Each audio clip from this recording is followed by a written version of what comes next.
This is Omegasis from Mega Man Star Force, and you're watching Anime Egotists. Geo, let's go buck wild on them. And welcome back to the Anime Egotists, where none of the dinosaurs in Dragon Ball would not try eating us. No, I don't think they find us tasty. They wouldn't be able to get a chance with me, honestly. Yeah.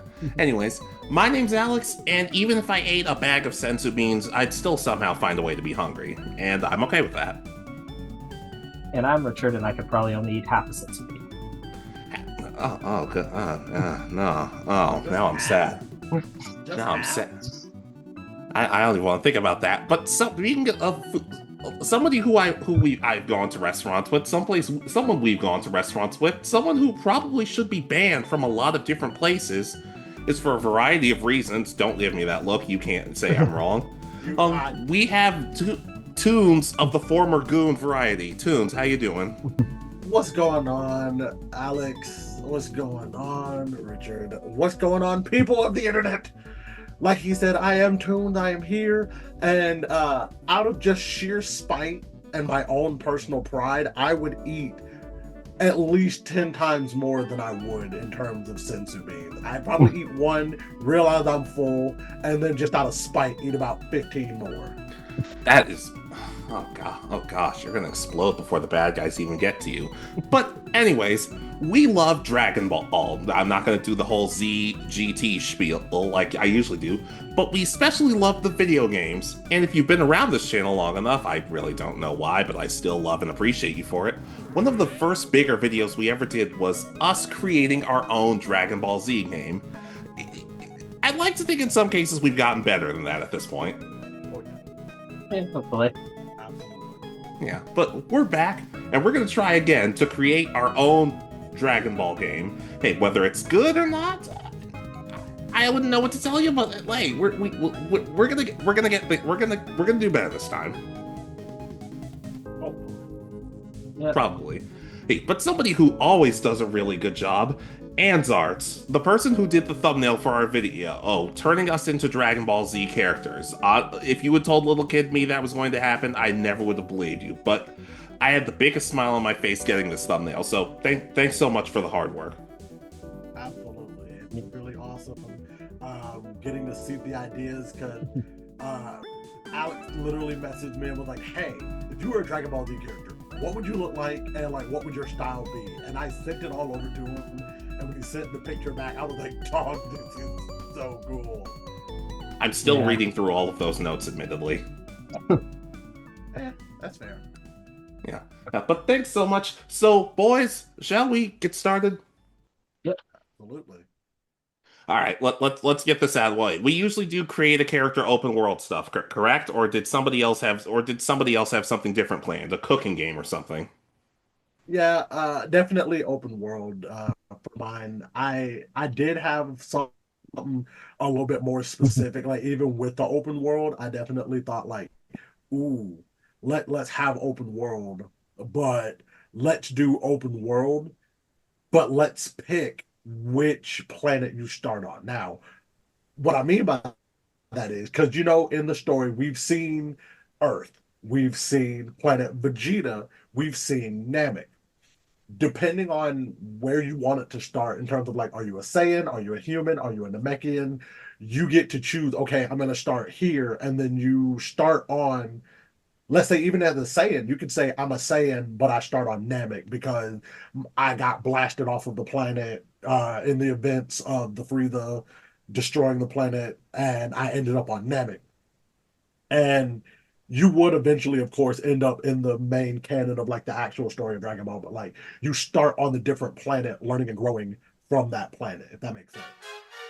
Yeah, I can see that. And obviously, look, some of the earlier Dragon Balls, one of the bigger problems I've had with especially created character DBZ games, which there aren't that many, so I don't know why I'm being so vague about it. You get to be a Saiyan, but the Saiyans are kind of the people who really only get the most stuff to work with. So I do think Xenoverse did a good job with, hey, if you're a Namekian, you can regenerate, but like there were advantages and disadvantages to everything. Like for example, If you're a human, congrats. You might be better with making supplies or crafting stuff, or weaponry. Perfect. But you're going to start off weak. Humans are known to start off from a pretty pitiful standard. Yeah. Yeah, I really do enjoy that. You could do a human and make it viable in the old Xenoverse games. It's hard to imagine that those are as old as they are now. Yeah, they just came out with Dragon Ball Daima DLC, so I'm like, these games are going to last long until the sun burns out at this point. Probably. Yeah, but much like most games that we talk about with this, you can be good, evil, or you could just do like I do and just be like, I mean, it depends on how I'm feeling today. Hey, I could blow up a planet one day and then save a kid from a burning building the next. It just sort of depends on the mood I'm in. Yeah. I think that would be really kind of a cool aspect of if you actually could be evil, become a Frieza like entity where you are really like, okay, and the planet's just blows up in front of you. Yeah, I would be okay with that. Now, blowing up the Earth itself should be a little more complicated than that. I honestly, in some cases, don't even I don't know. Oh, but the thing for me is, like I talked before, I like the idea of if you want to learn a certain technique, you have to actually practice and study it. But I talked about that a little bit with the Naruto video, so I'll kind of hold back on it. But what I want to think is what style you fight under. For example, if you learn under Master Roshi, you learn a different style than if Piccolo was your teacher. Not just techniques, but strategies and stuff. And I'm actually really, really glad that you brought that up, because something that I always thought would be a really niche but like really cool mechanic would be the idea of like, okay, you've grown up, you've learned whatever, but then you get to a certain point in the game and you kind of get to branch off where it's like, I get to choose specifically who is my master. So it's like you get to choose from like Goku, Vegeta, Master Roshi, Piccolo, Ten Shinhan even, and depending on which of the masters that you choose depends on what your move set is, what moves you get to learn. And like even with like Goku, okay, you get to learn if you're a Saiyan and you learn under Goku, you get to learn all the Super Saiyan forms. You end up learning Super Saiyan God. You could even, depending on like what you do within the story, you could even unlock like unperfected Ultra Instinct in a sense. But like once you do that, you're kind of locked in right there. Like you couldn't learn a Piccolo. You couldn't learn like a Piccolo move. You couldn't learn the special beam cannon if you picked Goku or if you picked Vegeta. Now, if you picked someone, let's say like you picked Gohan, you could learn the Kamehameha, Super Saiyan, and special beam cannon just because Gohan is the one that like he knows he's had multiple masters. Yeah. And in a sense, I don't even fully mean move sets. I mean in the sense of actual fighting styles. Do you want to be like Broly and just smash people into the dirt? Or do you want to be somebody a little more graceful and precise with your strike? Like hit and be precise with your strikes. This makes it so even if you learn from, like hypothetically, Richard, let's say you learn under Vegeta's skill set, Vegeta's moves, whatever you want. But at the same time, you learn kind of under Krillin, who's a little more crafty with some of the attacks he has to do. That could make for a really interesting combination. Now, if you want to learn both styles and moves under the same person, you could, but this makes it a little more interesting, and you get more combinations as to what your fighting style is like. Yeah, the one thing, though, I have to say, and it's tradition in Dragon Ball Z, you have to be able to steal a handful of, like, the mid-tier moves. The Solar Flare, the Destructo Disc. Other things, like, you never steal the ultimate, but you can steal, like, these random, like, one-off moves from other masters, even if you're not. You have to have that. That's just part of this. Yeah, and training could be a big part of that. Unfortunately, one of the things that people kind of forget about Dragon Ball Z, specifically during the Cell Saga, when they're preparing for Cell, Goku says to Gohan, well, we'll rest for 3 days, we'll train for 3 days, we'll rest for 3 days. You should not be training non-stop. That should have a negative effect on your body, and especially to the point where it's like, hey, look, we're not asking you to rest the whole game, otherwise why pick up the controller in the first place? But there should be moments where you like if you can't go 110% for the next 5 days, like you'd have to learn to take it slow sometimes. So kind of a like in the college football game where you have to balance everything in your life instead of just going all out in training. You could be the best football player, but in that game, but you could also completely fail your classes and get benched because you can't play. Sure. Now, if you want to make your character go to school, I don't want to add. Look, if you want to do that, that's fine. But that's not something I ever thought about. But in all seriousness, yeah, you pretty much nailed what I was talking about. And something that I thought of, kind of that you kind of touched on, of like the mastery and the move set kind of thing. Something that I would love that they would be able to introduce, just so that way we're not making just a completely overpowered, busted, everybody's going to be able to beat them, or they're going to be able to beat everybody type character, is having the ability of like, okay, let's say your key and your key control, you were able to like max that out to the fullest you can. Well, then maybe your fighting style can only go up to a certain point. Or let's say your fighting style is all the way up to the very top. You're like the best at hand-to-hand style, but your key control and your key ability is not as powerful, so you can't use as many moves, or you can't use you can't use them so often in a fight. Like you only get so many times to use it per fight because you maxed out your hand-to-hand ability. Yeah, and honestly, that could be a case of it's like, oh, well, obviously for the Frieza and people of his race are much more likely to blast you than they are to punch you. Like maybe it's like, oh, well, them and Saiyans automatically have higher key control and key blast stuff. While Namekians, humans, androids, I honestly didn't think about too many flaws for androids, so I didn't think to include them at this point, are better with hand-to-hand combat. I like the idea of an android being, like you said, they don't have too many weaknesses, but the fact of the matter is that like in fact, I would like the idea, let's say there is an android in the game, you decide to go the path of the android.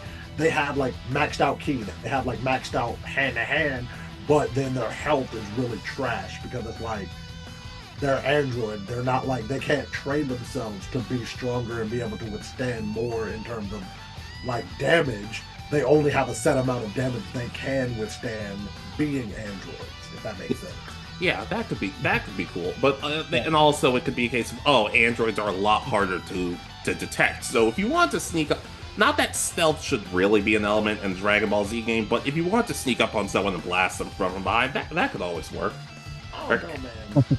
That stealth has played a pretty big point in some major battles.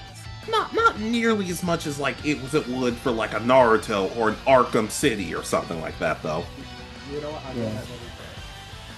I mean, it's like a one-off move to start a fight. It's usually stealth, and then the person survives it, and they start fighting. Yeah, like Legends Arceus. You can sneak up on the Pokemon and attack, but you're almost never gonna like get the killing blow off of it. Now, I did have an idea that certain moves are locked until you die the first time in the game. I was actually gonna get to that. That was my very next point, actually. Kaioken, Spirit Bomb, all that fun stuff, you don't unlock until you die in the game and go to another world. Yeah, that being said, it should be similar to Shadows of War. You might never die, but if you don't die, you might miss out on some stuff. So, like, hypothetically, even if this was online or something, if I die and I go to Otherworld and you guys are like, oh, let's bring back Alex, which I don't think you guys would ever do. You might just be like, finally, he's gone. But I don't know if I believe you. But anyways, it's like, I could be like, hey guys, don't bring me back yet. I have like 2 more days, bring me back. I'm gonna finish Kaioken in about 20 minutes or so. Just please wait, bring me back then. And okay, so using what you said, that would actually be a fun little mechanic. That would be a like multiplayer online specific thing that like you have to have people who go and collect the Dragon Balls to find, like, to get all the Dragon Balls to wish you back in order to bring you back. Like that, like even if you complete all the missions in Otherworld, if you don't have anybody to be able to bring you back, like oh, well, then you're just stuck in Otherworld doing tournaments whenever the Kais decide, oh, we're going to do a tournament to see which universe is better. Yeah. That Or being which said, galaxy. even if we were doing this offline, which I think could work, it could be a case of, oh, once you get to know these certain people and they know you well enough, once you die, they'll bring you back once you're ready. Yeah. If you're just some jerk running around, if you're just some jerk and you end up dying, then people aren't going to be nearly as likely to bring you back unless your influence is like really, really good. Which would play into that whole thing, like what you said earlier, where it's like you get to choose: am I good? Am I evil? Am I kind of neutral?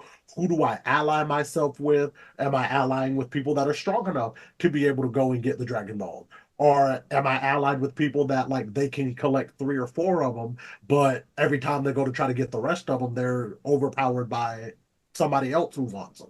Yeah, that was going to be my next point. Specifically for offline, if you get the Dragon Balls, great. But if you're one of those people who's like, oh, let me hold on to the Dragon Balls, well, guess what? The longer you have those and the more you have, it's only a matter of time until somebody sneaks up on you and goes, hey, gimme. Okay, so we've talked about Dragon Ball. I'm curious. The idea of the Dragon Balls in the game, will they be a regular occurring thing, or is it only when a character is dead, or only when it's sufficient for the mission? Or is it kind of like once we get into Dragon Ball Super, where it's like, okay, I can just hold on to six of them and then leave one out in the world for whenever I need it, then go get that last one and do whatever I need to do? Like, because it it kind of feels like if you have access to the Dragon Ball at all points throughout the game, no matter what, then you're kind of almost cheating in a way. Not necessarily saying like you are cheating, but it's like we know what the power of the Dragon Balls are. We know what you can do with them. So why even have access to it all the time? I was thinking, and I kind of want to talk about this later. Like, if there's like a giant story arc you're in the middle of, and let's say there are six arcs. Just a random number. Each arc you can only use the Dragon Balls maybe once. Now, if it's like a free roam mode, then it's a little more lenient because I remember Kakarot's like, oh, every 2 hours in real life you can start gathering the Dragon Balls and stuff. Obviously, because waiting the same amount of time they do would be nearly impossible. But like for each chapter of the story, you only get to use them maybe once. Yeah, it'd be an interesting way to be able to like suddenly boost your stats, especially if you have like, a major weakness. Kind of what Xenoverse did, where you do have access to boosts randomly. Yeah, yeah, and as for we talked about transformations at some point, and Xenoverse 1 kind of did it in a weird way where it's, oh, you've gained Super Saiyan 1. Well, now you're Key-Ray now. So now Super Saiyan is over with. I didn't like that at first, but then I started thinking, but that's because they never implemented this. When you gain, let's say you gain Super Saiyan, it's awesome, but you're just learning it. The more you fight as Super Saiyan, the better you get. And eventually it gets to the point where it's like, oh, now no matter what, Super Saiyan doesn't turn off unless like I'm knocked out or something. And that plays into kind of what you were talking about earlier, where it's like when they were in the hyperbolic time chamber, 3 days on, 3 days off, 3 days on, 3 days off, and it's like they got to a certain point to where, like you said, they were in Super Saiyan the entire week, and it didn't affect their key whatsoever. Yeah. Like it was just there. That was their base form essentially at that point. Yeah, that being said, the more you level up and the better Super Saiyan levels you get or other transformations, it gets harder and harder. Like Super Saiyan 1, mastering it should be relatively easy. Then Super Saiyan 2, it's like, okay, this is a bit more difficult, and you should have to work for the next several levels. Right. I think the idea of having transformation should also be something that's tied into like real game like things that happen. So like, okay, you're in a battle and one of your allies gets killed. Then you can activate a transformation. All right, cool. You're going up against a boss that up to this point you had not faced anybody as strong. Halfway through the battle, depending on where your health is at, boom, you unlock another transformation, and so on and so forth. and it kind of plays into, you're not just earning it just because you put levels in it. You're earning it because you're actually putting in the work and things are actually happening to your character.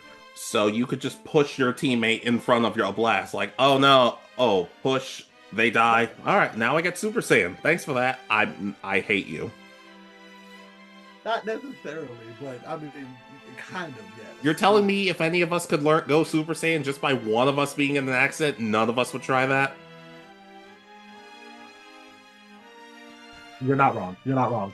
You're not entirely wrong. I think I would push one of y'all down the stairs if it meant that I could get Super Saiyan. Like if I could unlock Super Saiyan just by one of you getting hurt, yeah, I'd find some stairs and I would leave some tripwire at the top of them. Oh, that being said, like it should be a case, like even you brought up the hyperbolic time chamber. That should be accessible. But like the higher level, like let's say there are like 5 levels to the hyperbolic time chamber. You could spend more time in them, but the longer you spend, the harder it's going to get. And if you keep losing in like your hypothetical training, then it's not going to be nearly as effective. So in some cases, it might just have to be like you just have to cut your losses at this point and get out. Yeah. Yeah. I also would really love the idea in the hyperbolic time chamber. Remember, they always have this whole thing of like, don't go in by yourself. Don't spend more than, what was it, like A day or like I think it's like it's some amount of like real world time, hyperbolic time chamber time. Don't spend more than however long in there, and like doing so could have negative effects on you. Being in there for too long would actually start to, instead of, let's say, like helping you gain levels, you start losing your max health. So let's say you had 5,000 max health, you spend too long in the hyperbolic time chamber, it cuts it down to 4,500 I because don't you know if spend you too long in there.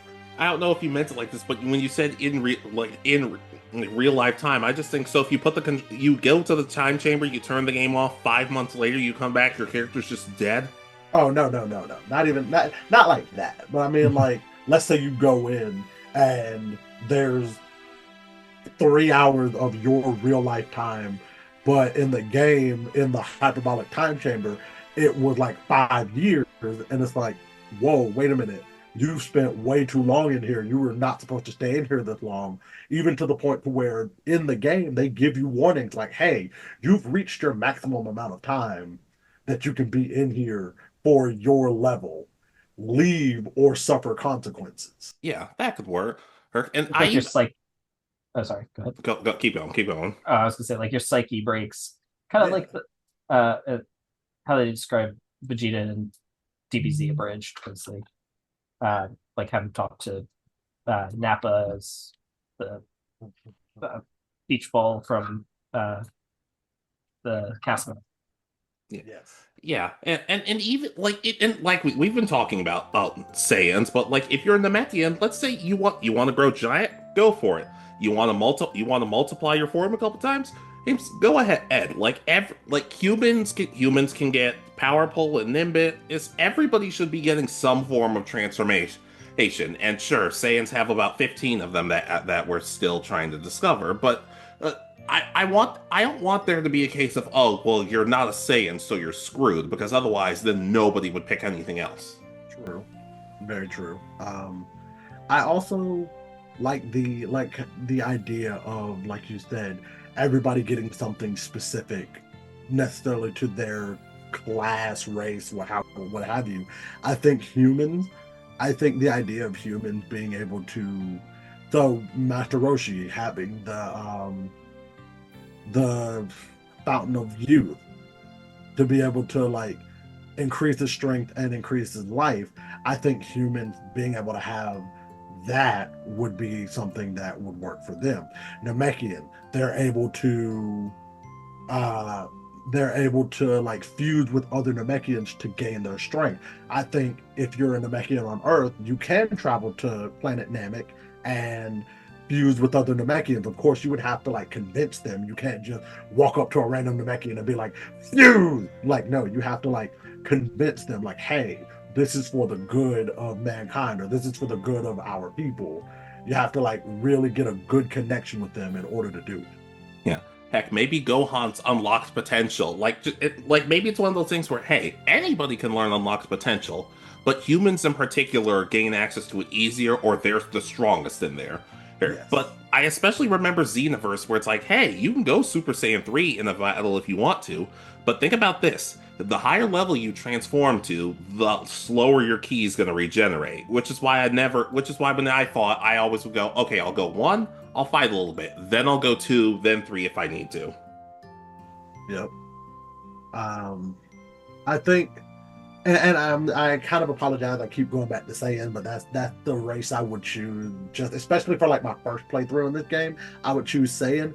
I think let's say that you do get the opportunity to go Super Saiyan God.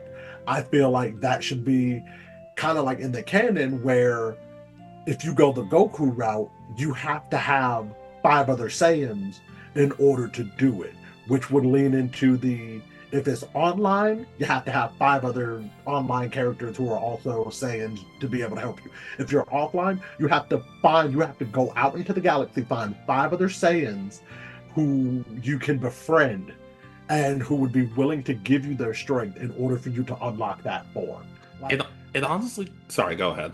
I was gonna say that's something that always kind of not annoys me, but it definitely kind of puts a sour taste in my mouth when like games will say, "Oh yeah, this crazy powerful ability that was shown in the movie or in the show, here we'll just give it to you because you got to a certain level." Like, no, help and make us work for it. Like, yeah, getting to that level is fine, but like, what else did I do to earn it? Like, I like being able to say I earned these things. It could be similar to like Grand Theft Auto. Like, let's say there are 5 parts of the mission to this, and Richard's done 4 of them. And Richard's like, "Hey guys, can you hop on with me? I need some more Saiyans." Then the rest of us can do it. But if like Jay, if you only have like 2 of the steps done, then you need to complete the other stuff beforehand. This way, it can't just be, "Oh, here, now we're gonna give it to Richard." Or, "Oh, now that you're part of it, now you can do." Like it makes it so it's like, hey, you still have to do some work. So not everybody gets it on the first try or with the very first thing you do. Exactly. Because if that were the case, we'd have a bunch of level 10s running around with Super Saiyan God being able to mollywop level 50s who still haven't unlocked it because they didn't do the one specific hyper specific thing they needed to do to get that form. Yeah. Now, would there be a way to unlock more along the lines of Vegeta, though, where you don't have 5 Saiyans do the ritual, but you somehow, if you manage to convince Whis to train or something, Sure. you can unlock it? Sure, but I do think it could be a case of, oh, you can go one way or the other, but they're both very, very difficult. Because if you're not prepared in Dragon Ball Z Kakarot and you're just like, oh, let me go up against Whis and Beerus, they literally will one-shot you. Like one pow and you're knocked out and the mission's over. And that's also part of what I was gonna say, like the idea of, yeah, Vegeta was able to brute force his way to doing it, and this is to Dragon Ball their own thing. We never actually see what he did to do it. We just know he does gain that power after training because we know he trained so hard that he got there. But we don't know. It might have been 10 times more power, like 10 times harder to get to that than if he had just gone through the ritual, which I like what Alex said, the idea of, okay, you could choose either way where you either get the ritual or you train, but both pathways are going to have multiple steps in order to unlock it. Yeah, I do remember the Broly movie where I thought to myself, wait, how did he learn super? And then another part of me said, shut up, this is awesome. And I'm like, yeah, that's sound logic. To be fair, by that point, we already knew he had unlocked Super Saiyan God Super Saiyan, so it was kind of just a formality of like, okay, we knew he had. Yeah, in a sense. Yeah. That being said, though, like, as much as we love the idea of just do whatever you want, that sort of thing, there should be some type of story in place. Oh yeah, Yeah. 100%. Yeah. I don't know if anybody's played Ultimate Tenkaichi. It's not that good. But one of the things I did like was there was an additional story mode where it's like, oh, there's this mysterious figure, and he used the Dragon Balls to wish for chaos all across the planet. And a good majority of people are dead, including the heroes. So you create your own character and you have to go around and sit and figure out what's going on. You find the Dragon Balls, you fight against dangerous enemies, you learn under people. Well, something like that in some cases could work because I don't want to do like I feel bad for Bandai Namco when I say this, but I don't want to do another there's an evil person and he's brainwashing 100 different enemies because that gets boring super quick. Yeah, I agree. I agree. I like the idea.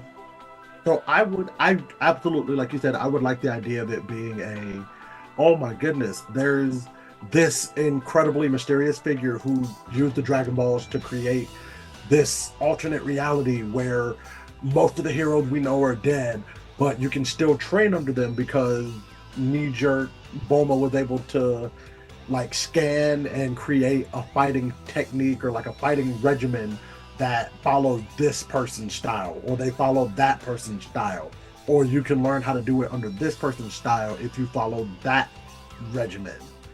Okay. Yeah, it didn't even have to be that story in particular. I'm just throwing it out there because it's one of the more interesting stories, even if the game itself was not spectacular. Go ahead, Richard. Yeah, the idea I had to add on to that, the reason you can't train under like multiple is that the final, regardless of who you train under, is you fight the robot until you break it or something, and that's why she only has one. So you can't learn under the others because once you beat the robot and master his techniques, you've mastered that one. It's over. Yeah. Hell, or even that could work. It could also just be a case of, hey, I need time to build another one. Please, just give me some time. And it's not just 5 minutes later you come back. It's like, no, you actually have to go out and do other things if you want. Oh yeah. I'm not gonna lie. Something with that Sparking Zero did that I really, really liked was you followed the main canon of the story, but there were also offshoot what ifs that sent you into different story paths. And I think that even though it would be like an open world free roam, I like the idea of if you did this mission and you completed these missions underneath this battle, it'll send you to that story beat. But if you did this battle and you didn't do these missions underneath that battle, it'll send you over here. And it kind of like, it's a branching story where things that you do or don't do actively have like real world consequences within the like canon of the game. Yeah. And this could be a case of it's where it's like maybe certain people, like maybe it's like, hey, I want to go to the future or a different timeline and get future Trunks to help me. But in the middle of that, I also decide to save future Gohan. So, and since it's somewhat of an alternate universe, you could be like, okay, now I'm going to bring both of these guys back and they're going to help me. They could train me, they could learn different stuff. You could learn Gohan's one-handed Kamehameha, which is somehow one of my favorite ones. I don't ask why, but it could be a case of it's like, oh, you kind of have your own team. Even if it's a case of like for me, like for example, if I'm like, hey, let's say I bring back Zarbon or something, and we have a match. Like he could realize, yeah, I might hate you and I might want you dead, but if all this chaos happens, I can't rule. So I'll take your side for now. It's kind of creating your own Z fighters as part of this, like where your group is now the Z fighters for this universe. Yeah. Yes. And you can recruit certain characters if you want, or it could just be like some characters take forever. Like it could be like for example, like let's say let's say I go up against Captain Ginyu and I decide I'm not going to kill him. I don't recruit him, but I don't want to kill him. Like maybe later down the line when everything's peaceful, it could be a case of him being like, there's a respect between us. You might be good and I might be evil, but there is a respect between us. So it could lead to different dynamics. Some characters could just outright hate your guts, and some characters could be on different sides, but be like, deep down I do like him. So something that you said just now that I really do like the idea of using that to help drive the story and the narrative and everything that happened is having some characters where you get that choice. Kind of like Infamous Second Son, where it's like you can choose, okay, well, I just beat them in battle. Do I spare them? Do I kill them? And depending on what you do, shapes where you go in the story. Not even necessarily do I get them as an ally down the road, but it completely shapes the story of like, dang, I didn't kill this guy, but he never learned, he never respects me, he still hates me. Now, 5 or 6 battles down the road, while I'm battling another entity, this guy that I chose to spare is back, and now I'm fighting two guys at once. Yeah. Or conversely, it's like, hey, I killed this person, but they kind of meant a lot to this. Like if you kill Jace, Birder's not exactly good, and Birder finds out he's not exactly to be like, yeah, let's do it, let's go. Exactly. Even doing, like as you said, having those ones that like, there's another character that had a strong connection to the one that you killed. You don't see them immediately, but 3, 4, 5 battles down the line, you're battling. Let's say you're battling like Cell, but in the middle of the battle, the friend of the person that you killed is like, I have beef with you. Now you're fighting both of us. Yeah, or you kill Frieza and Cooler's like, you killed my brother. Nice, dude. Yeah, I'm in. Okay. So, ribs or no? The idea I had as well, though, is if you befriends one person, it can lock you out of other people being friends. Like, if you befriend Frieza, you lose out on Vegeta completely. Yeah. But Goku, you could still befriend because Goku's willing to work more with Frieza. Yeah. And it wouldn't even necessarily have to be a case of, oh, Vegeta hates your guts at this point. It could, like, even you could understand, hey, Frieza's not a good guy at this point. But it could be a case of, hey, I'm not joining up with you, I'm doing my own thing, and so just piss off. Right. Yeah.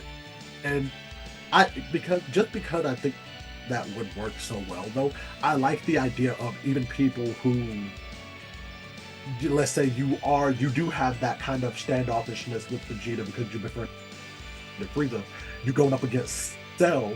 Vegeta's also an enemy of Cell.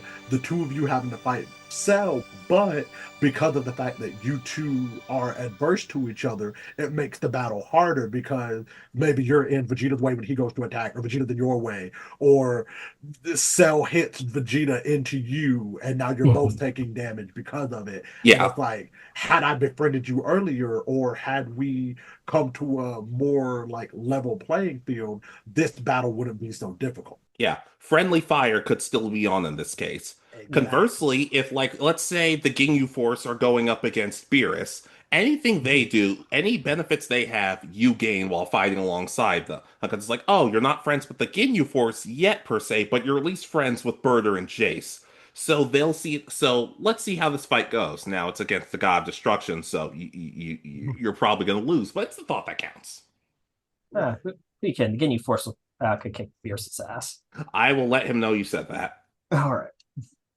Yeah, but Jay, you brought up something the first time we did this video that I did want to kind of. This is one of those. I have this. You gave me this idea, and I'm giving you credit for it, but I don't know how it would work at all. Okay. If you want to become a god of destruction, that's all I have. I'm so actually glad that you brought that up, because that was in my notes to talk about that. Because with it being a free roam open world game, there's always the possibility of like, okay, so every so often something is going to happen. So every so often, let's say if you do become a god of destruction, you have to destroy a planet because the people on this planet, they're getting too boisterous, they're getting too rowdy, they're trying to take over so many other planets, blah, blah, blah, blah, blah. Okay, I have to destroy this planet. All right, cool. Now that you've destroyed that planet, somebody, a lone warrior from that planet, went off the train. Now, let's say 10 years in game time, they come up to you and they're like, you destroyed my planet, I'm here for revenge, you have to fight that lone warrior. No, it was him.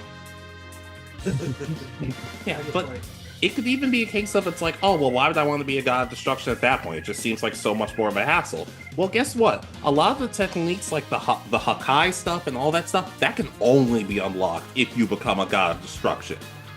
Some techniques should more, like, that's one of the few times where I'm like, yeah, that should be locked. You should not be a level 5 Namekia who just got off the planet and be able to just disintegrate someone out of existence. Absolutely. Same thing with like, if you want to become an angel for the god of destruction, you get to learn like Ultra Instinct. I feel like Ultra Instinct specifically should only be locked behind the angel, whereas Ultra Ego, which yes, we haven't seen it yet in the anime, I understand that, it should be locked behind the gods of destruction. The Hakai should be locked behind the gods of destruction. Those are things that like that should, like you said, should only be locked behind these specific characters. And I also, because it would make sense, go if you do have that ability to go to other universes, go to other timelines. Let's say you go to a different universe, you become the god of destruction in that universe. Your Hakai should not be on par with a universe that is canonically stronger than yours. Yeah. Yeah. Like it's not even so like that was just something because I'm like God of Destruction would be cool. Honestly, I'd love to just see a series of episodes where it's like, hey, this is what you have to go through to be a God of Destruction. You're set. But it's just something that popped in my head. I'm like, huh, that was a good idea by Jay. I kind of want to go. I kind of just want to go, even if it never pops up. I was just like, I at least want to touch on it. I would say though, I think I would love, let's say like the God of Destruction route, I would love for that to be a specifically post game thing that you could do. Like you can't go into the game saying like, "Oh, I'm going to be a god of destruction" before we even get to the final battle. Like no, like it has to be like you've already completed everything in the main game in terms of like story wise. Then you do a post game story where it sees you joining up with the god of destruction. What for whatever reason the god of destruction ends up dying or getting killed or whatever, and then you have the choice. And then that could even open up a whole new thing because then you have the choice of, am I going to train to become the god of destruction, or am I just going to let Grand Zeno appoint somebody else to be god of destruction? Yeah. Heck, even it could be also be a route of, hey, if you like, if you try to go about things the quote unquote right way, hey, the last thing you have to do is kill the last god of destruction. Yeah, you have to kill Lord. You pretty much have to kill or incapacitate Lord Beerus. And then it's like, oh, congratulations, here's your power up. And then it's like, yeah, oh my god. Yeah, yeah. Go ahead, Richard. Yeah, I was thinking I mean, the only way I could think of if you wanted to become God of Destruction before the end of the game is if somehow the bad guy is on Zeno's level and like a God of Destruction that reached his level instead or something along those lines, and that's who the big bad is. He's just waiting to destroy universes. Yeah, definitely. Now, Dragon Ball Fusions had, well, fusions. I think you should be allowed to fuse with other people. Obviously, it can't be permanent, because, like, what would happen there? I like the idea of that, but I will also say, though, I think fusion should be locked behind a certain, so you have to have a certain level of, for lack of better term, and what we're going to name it for the sake of this, you have to have a certain level of friendship. Whether it is the fusion dance or the Patara, you have to have a certain level. You have to have, let's say, if there's 7 hearts of friendship, you have to have at least like 4 in order to be able to even attempt to do a fusion with that character. It's Yu-Gi-Oh! Tag Force all over again. So this is turning into a Dragon Ball Z dating simulator. I'm okay with that. I'm okay with that. I was about to say, that sounds like it would be great. I mean, sure if it means I can take Whis to dinner. And I was to add into that friendship thing, it fails. The lower your friendship, the more often it will fail. But when you reach like, if it's 7 hearts or whatever, at 7 you're pretty much going to be perfect no matter what with your fusions. Yeah. Yeah, and heck, it could even without fusions. Like, if I see the two of you fight, like, let's just say firing a Kamehameha on that enemy, and I just happen to be flying by, hey, I could join up with you guys, power up, and we could all 3 fire a giant one together. Because when Xenoverse did it, it's just like, oh, everybody has this one individual one. I'm like, no, combine everything, and we could put all of our power into it. It'd be the smallest thing, but I always just like seeing them do it in the show. Oh yeah, that would be so cool. Especially if, let's say, we as like you and 2 allies have a combined total of like 12 hearts between all 3 of you, and you all like jump down and you have different attacks. So one of us has the Kamehameha, one has the special beam cannon, one has the burning attack. Or the burning attack, and you all just shoot it off at the same time, and it becomes one giant beam. That would be cool. Yeah, I think that would be something that would also play into the whole friendship aspect of it. That like the better your friendship, the more likely it is that when you both shoot off an attack, it merges into one and almost essentially triples the attack's power. Yeah. It could work for melee attacks too. Like if your chemistry with someone is high, like if the three of us chemistry is high enough and we time it correctly, there's no dodging the hands. Like it does even more. It does like triple the amount of damage. Yeah, I'm thinking it's kind of like the end of the Anime Summit, where it's like every hit leads right into the next hit of the next person. Yeah, I never thought we'd actually be addressing that video again, and yet here we are. Yeah. Speaking of, it should be a case of it's like, let's say you're going up against, like, let's just say level 100, and you're going up against someone who's level 5. If they're punching you, you should not be flinching. You should just be standing there. And one flick, and it could disintegrate them or just send them into a building or something. It's not just simply, bam, you're done. It's if you put enough power into it, this person's going through about 10 buildings behind them. Absolutely. It's something I like that you kind of bring up the whole level thing. I think that realistically, there should be certain characters that are capped at a specific level, period. Just because we never get to see their growth within the show, within the like canon of the show. So like certain characters, yeah, you might really want them to be on your team or whatever, but they can only get capped at like level 50. And then they can't go any higher because we don't know what that would look like. No. Or let's say an early game character that you like happen to befriend, let's say Yamcha. Throw Yamcha in there. You befriend Yamcha, he only hit a ceiling, and then going into battle with him might be a little bit more harm than good, because it's like now you're having to keep him alive. Because if you don't, then you're going to be wasting a Dragon Ball wish to bring him back. Yeah. That being said, I do think at certain points it could be a case of it's like, hey, remember when it's like, oh, Guru's going to unlock the potential of everybody, and then he did it for Dende of all people. It could be a case of it's like, oh, you go to certain people and they could just unlock your potential. That doesn't mean you leveled up. That just means now you can level up more. Xenoverse did that because, like, for the last several updates, it's, oh, you're at level 100, you can't go anymore. But now with this update, you can go to 125, then 150. It's still hard, but you're at least like, hey, here you go. And I like the idea, if not necessarily like having higher levels, if they do unlock your potential, you get more pathways on your skill tree. Yeah, I'm just saying level just because it would just be, like, if we were in a meeting with the developers, it would be like the easiest way to pitch it. That's fair. Yeah, I get that. Well, I had a quick idea. What if the NPCs could do the same thing we do? They die in the game. You can't bring them back necessarily right away. They go to Otherworld, they trade, and you can get them. It may not be like make them the strongest, but like, so you have Yamcha, you get up to level 50, he locks, he dies in battle, but you let him train in Otherworld. He comes back knowing Kaioken, knowing Spirit Bomb. He's gotten himself stronger. You bring him back at that point, and then he can go up to like level 100, and you get to see the more potential somebody has if they train somewhere else. Exactly, but it also works the other way around. If you let the bad guys take the Dragon Balls and they start bringing people back, it's like, hey, remember that guy who you slapped, who you didn't even kill at first? You just sort of humiliated him in front of his friends. Well, now he knows Super Saiyan God. So, yeah, have fun.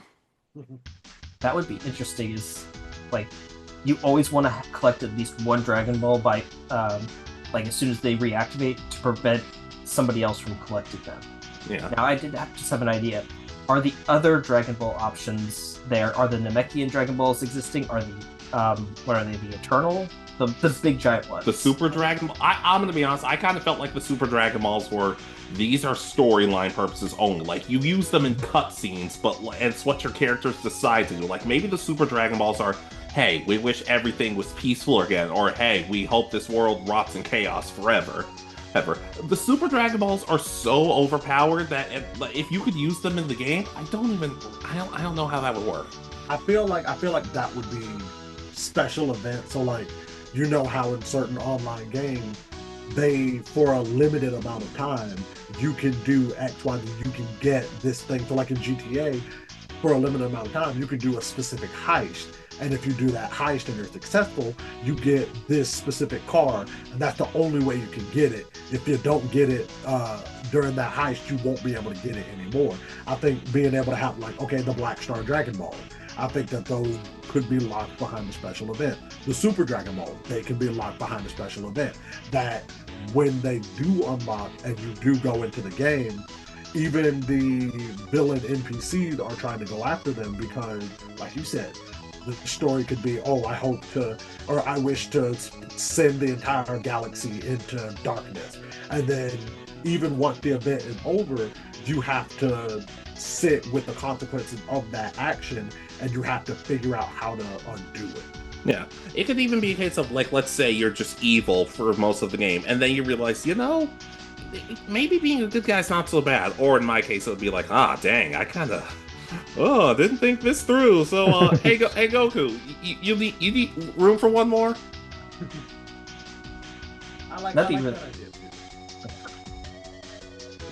Yeah. Now, of course, the worse stuff you do, the harder it should be to make up for it, or just be completely neutral and just find way. Maybe there's a route of where it's like you just find ways of screwing everybody over, not in a villainous way, but just in more like a neutral way. Yeah, I could see it. Yeah, maybe neutral is more God of Destruction, because Beerus doesn't necessarily discriminate. I've said it 100 times before. Let's not act like Beerus is a good guy. Yeah, not even at all. It's just his interest, majority of the time, aligns with those who align with good. Yeah, and also with Chi-Lai in the superhero movie. He was down bad. Yeah.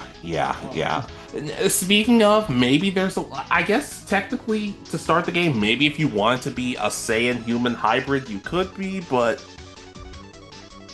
I considering this is an alternate universe, I guess I'd be cool with it.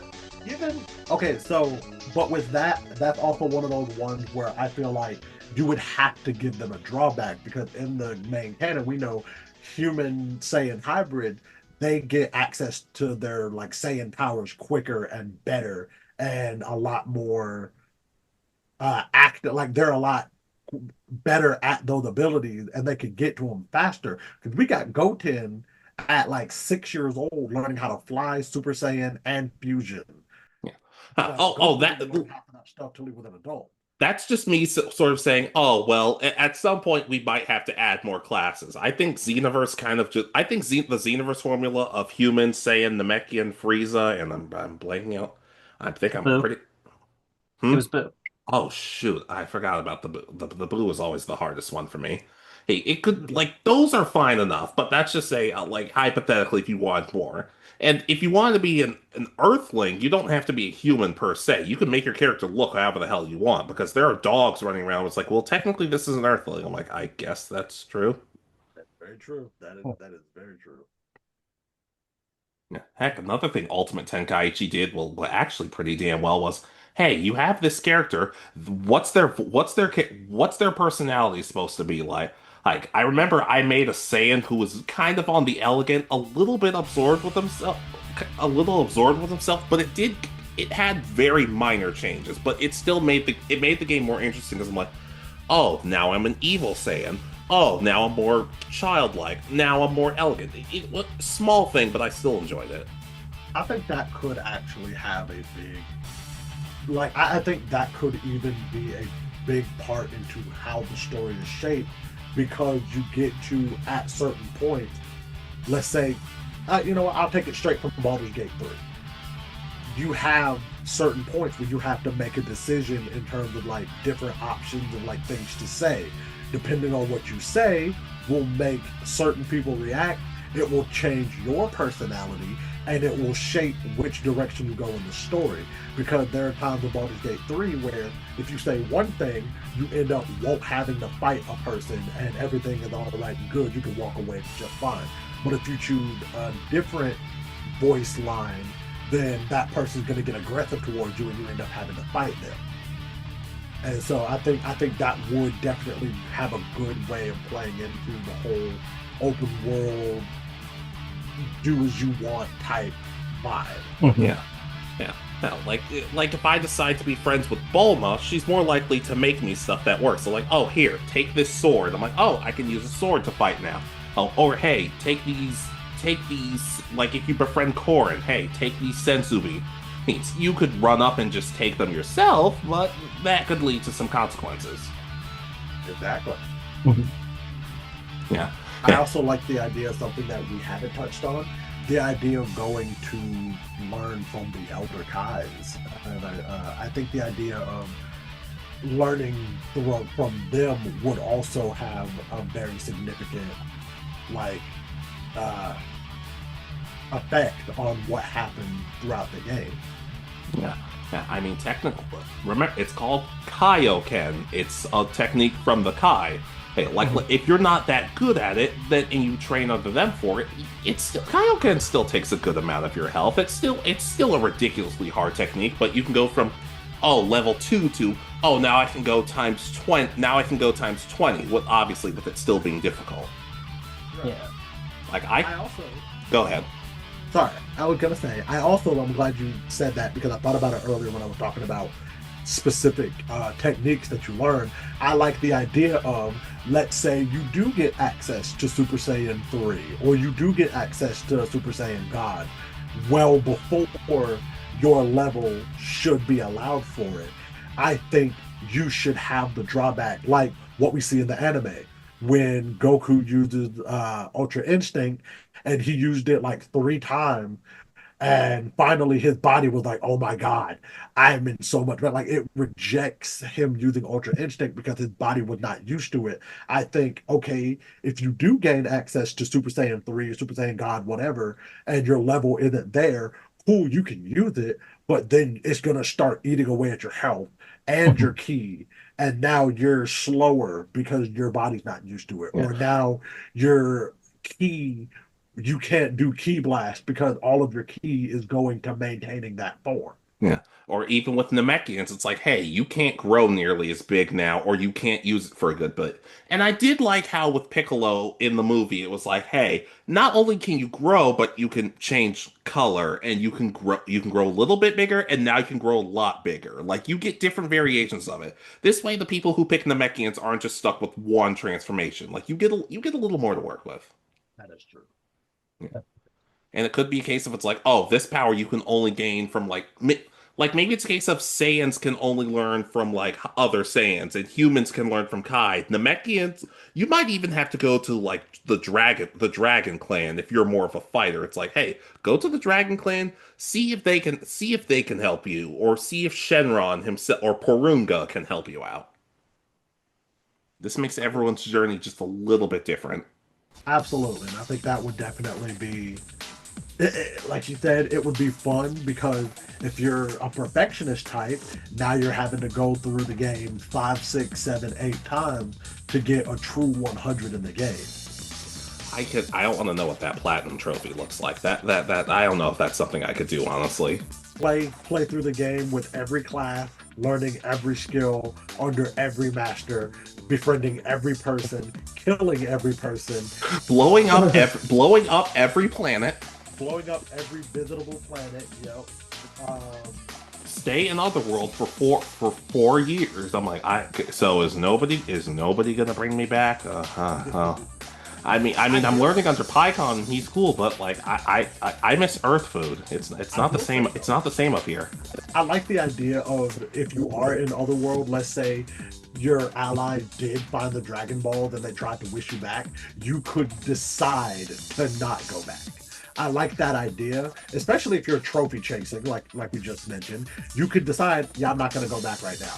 And then every so often, they would send it again and be like, hey, you can come back now if you want. Hey, you can come back now if you want. Hey, but you're still like, I'm still trophy chasing, so I'm a yeah. But of course, if the world is like in too much of a bad place and you stay there for too long and you finally get back, you'll realize, wow, I probably should have been wished back sooner. But hey, Alex, we're trying to bring you back. Want to go? Come? I'm like, oh, I never liked you. Let someone else do it.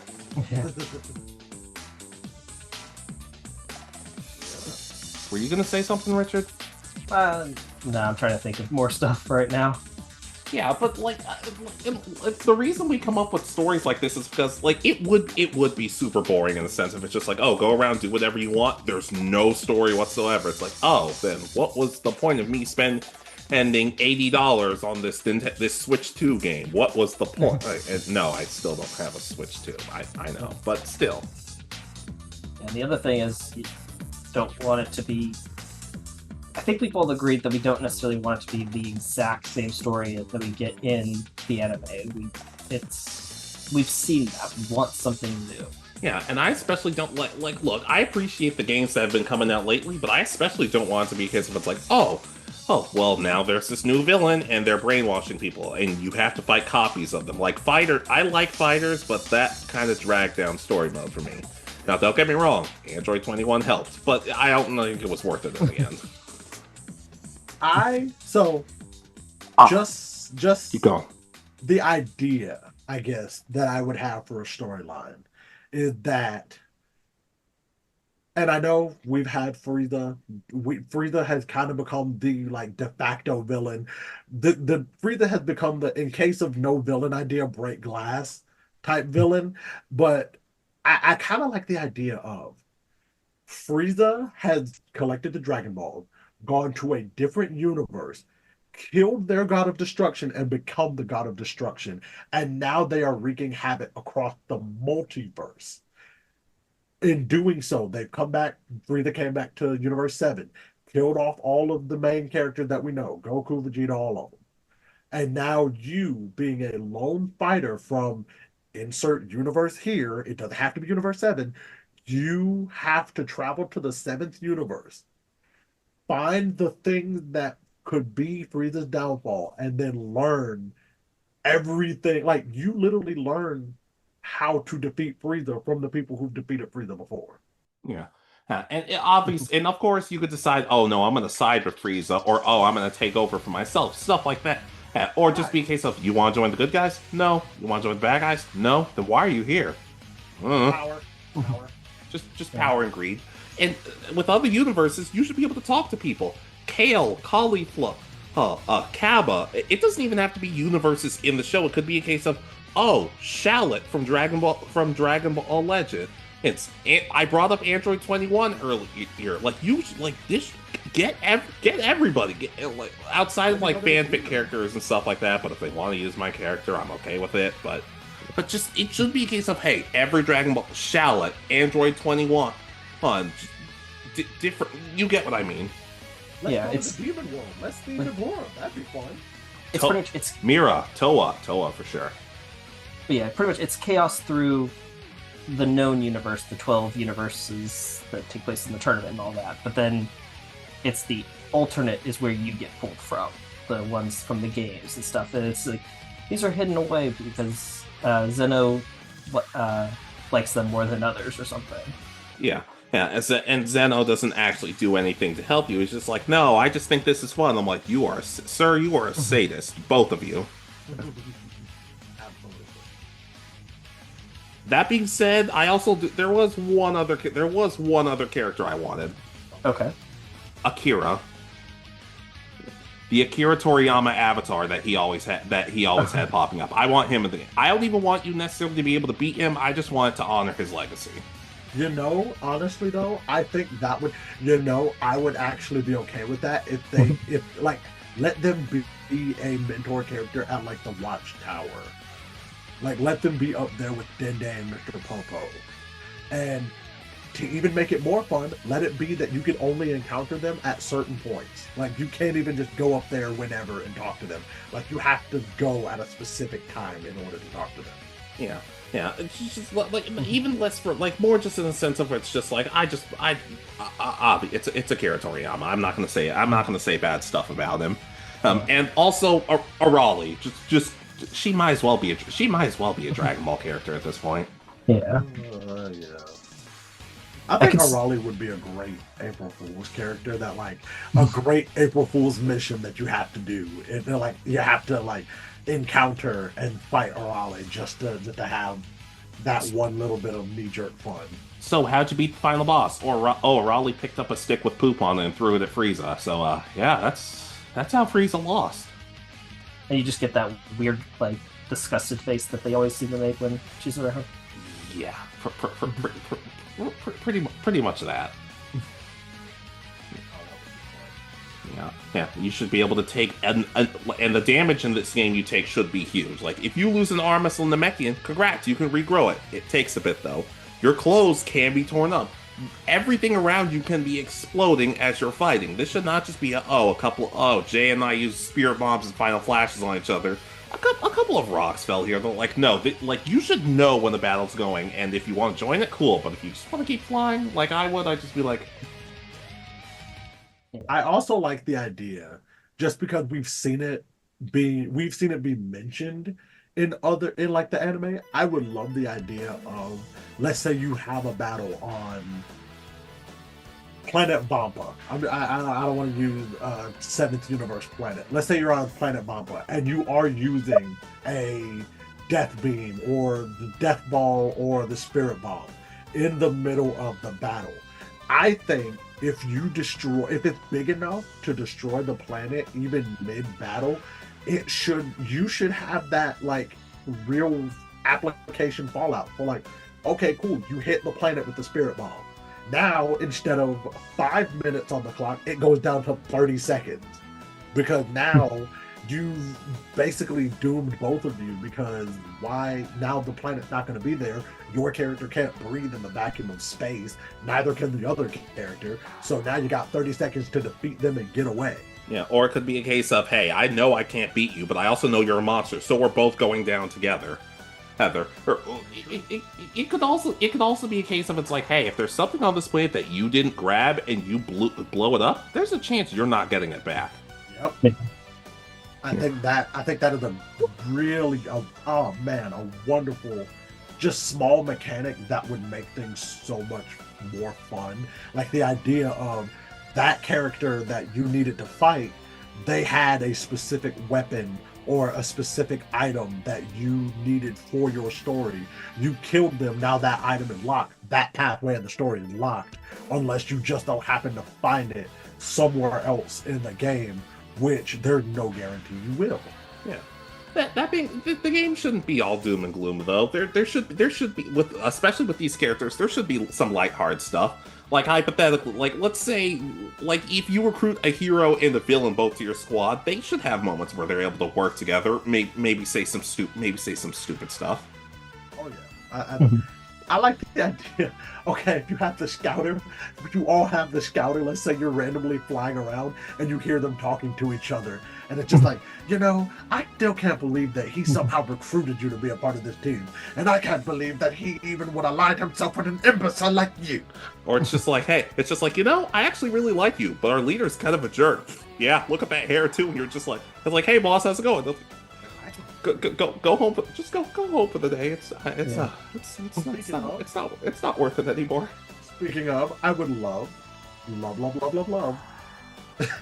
your outfit actually having like real like effects on other people. So like you meet somebody for the first time and be like, "Oh, your outfit is atrocious. I recognize it. You're with those people." And it's like they recognize the different outfits, or like let's say you have a Frieza Force outfit on and you meet a good guy and they're just like, I recognize the outfit. You're with the Frieza Force.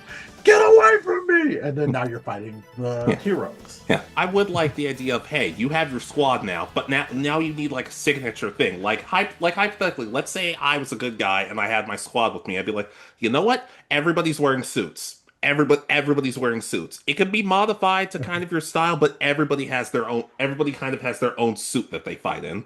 Oh, I was thinking you were talking about like the GTA 5, where when you are running as a CEO, you get to pick what everybody else wears. I mean, that could work too, but I'm not having everybody running around in their underwear, cowboy boots, and a cowboy hat like you tried making us do.